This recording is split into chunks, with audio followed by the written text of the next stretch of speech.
প্রবাহী ঘর্ষণ বল কাকে বলে? প্রবাহী ঘর্ষণ কাকে বলে? কোনো বস্তু প্রবাহী পদার্থের মধ্যে গতিশীল হলে যে ঘর্ষণ ক্রিয়া করে তাকে প্রবাহী ঘর্ষণ বলে। তাহলে কি কোনো বস্তু প্রবাহী পদার্থের মধ্যে গতিশীল হলে যে ঘর্ষণ ক্রিয়া করে তাকে প্রবাহী ঘর্ষণ বলে। আবর্ত ঘর্ষণ কাকে বলে? একটি বস্তু অপর একটি তলের উপর দিয়ে গড়িয়ে চলার সময় গতির বিরুদ্ধে যে ঘর্ষণ ক্রিয়া করে তাকে আবর্ত ঘর্ষণ বলে।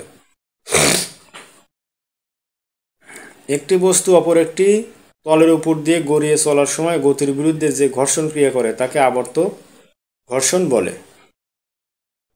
আচ্ছা, জড়তা কাকে বলে?